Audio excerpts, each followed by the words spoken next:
The instant I parked my brand new Rolls-Royce Ghost in the driveway of my recently purchased home, I could feel eyes on me. I hadn't even shut off the engine when I noticed her in the rearview mirror, a middle-aged woman with a sharp blonde bob and oversized designer sunglasses striding purposefully across the cul-de-sac like she was on some urgent mission. Her pastel cardigan flapped in the wind as she marched straight toward my car, her face twisted in what looked like preloaded fury. "Excuse me," she yelled, her voice easily penetrating the closed windows. "Who are you and what are you doing with that car?" I stepped out slowly, holding my keys. "Hi, I'm Jason. Just moved into 1542 today. New owner." She gave me a full-body scan, clearly unimpressed, her gaze lingering on my jeans and button-up shirt. Apparently, nothing about my appearance said Rolls-Royce owner to her. "That's not possible," she snapped, folding her arms. "The Millers sold their house to a young professional. You look like you just graduated high school."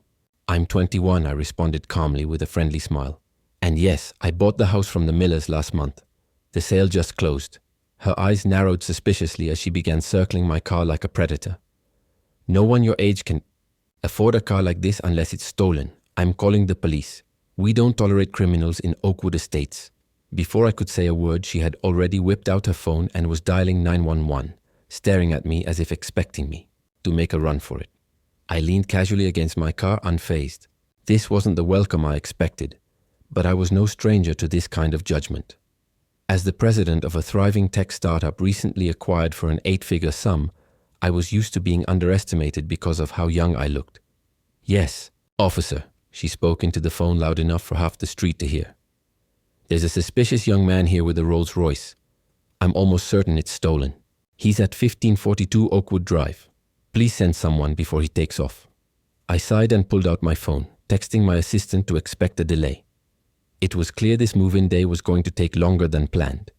When she ended the call, she gave me a triumphant smile. "The police will be here any moment. Don't even think about leaving." "I'm not going anywhere," I replied. "This is my home and my car, but I didn't catch your name."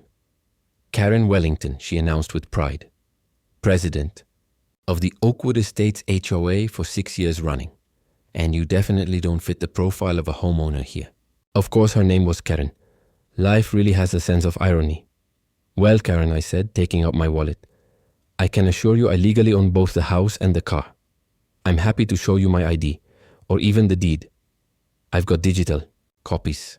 She waved off my ID without looking. "I've seen plenty of fake licenses in my time.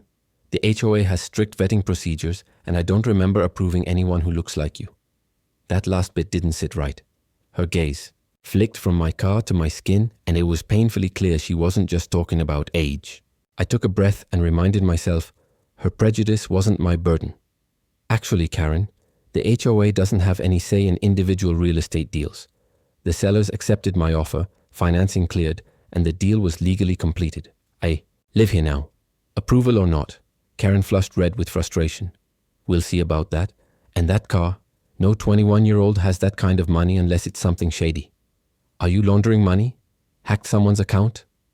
She began circling my car again, snapping photos from every angle, including the license plate. A few curious neighbors had stepped outside, watching the drama unfold. Karen seemed to thrive under the spotlight. "I've seen this scam before," she declared loudly. "Young person shows up with luxury stuff they clearly can't afford. Then suddenly we've got drugs in the neighborhood. Not on my watch." I popped the glove box and retrieved the registration and insurance. "Karen, I'm a tech founder. My company was acquired last year. Here, proof of ownership. Bought it from Beverly Hills Auto Gallery." She squinted at the documents I held out but didn't take them. "Please," she scoffed. "Anyone can forge papers these days. My nephew works in cybersecurity. He tells me all about it." Just then, 2 police cruisers rolled into the cul-de-sac. Karen's face shifted from outrage to smug satisfaction. She adjusted her cardigan and assumed what could only be described as a distressed theatrical stance as the police officers approached.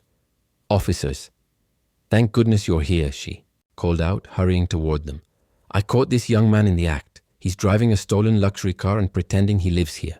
I'm the president of the HOA, and I know every legitimate resident in this neighborhood."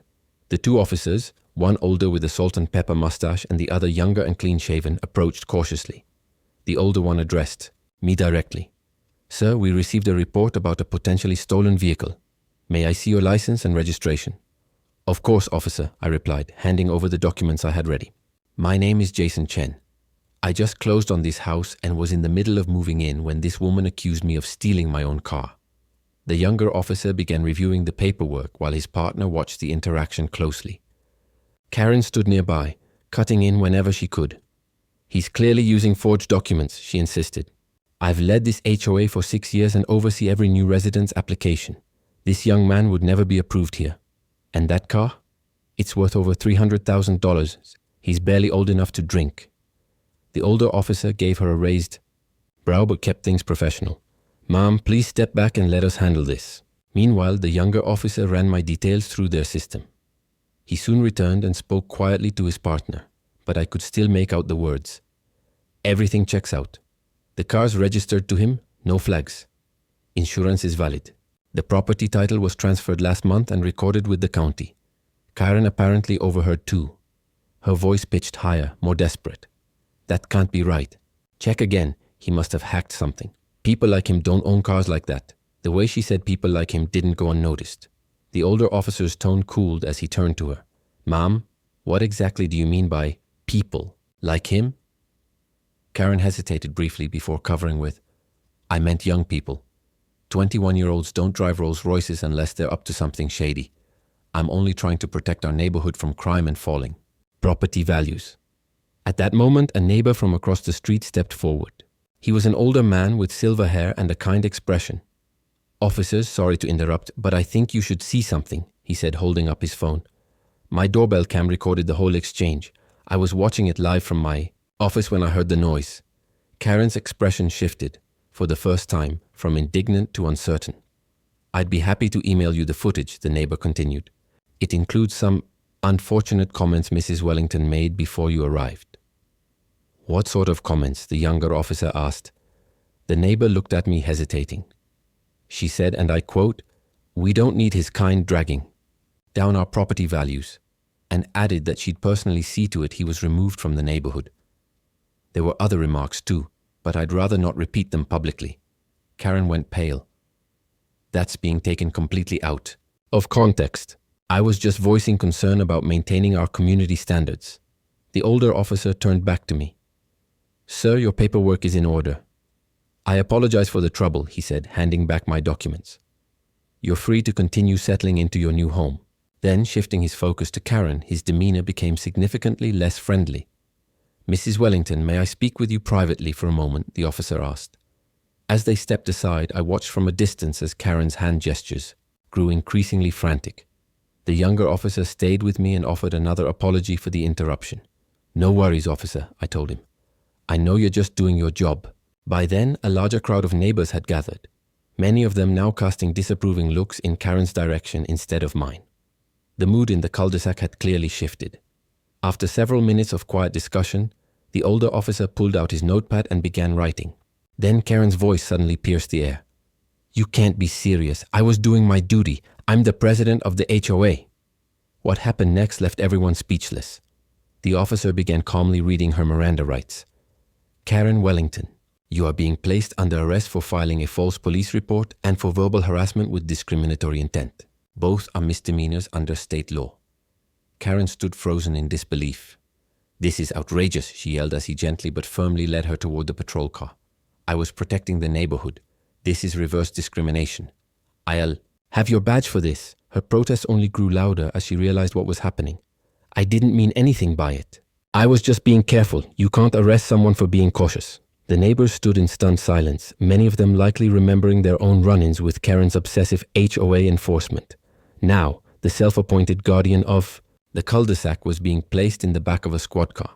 Just before the door shut, she shouted her final words. This is a misunderstanding. Call my lawyer. A week later, I received an official letter from the Oakwood Estates HOA. Karen had been immediately suspended from her position, pending a formal vote. At the emergency meeting, the board voted unanimously, 27-0, to permanently remove her from her post. There were also legal consequences. She was fined $5,000 for the false report and sentenced to community service. Word around the neighborhood was that her real estate firm had put her on leave after several clients specifically requested not to work with her. The next time I saw Karen was at the local grocery store. The imperious attitude she once carried had vanished. She avoided eye contact, her face flushed with embarrassment. When she spotted me, she abruptly abandoned her cart and made a beeline for the exit. Her fall from neighborhood power had come. Not from some grand scandal, but from her own actions. And judging by the look on her face as she fled the store, she still hadn't come to terms with how thoroughly her authority had collapsed.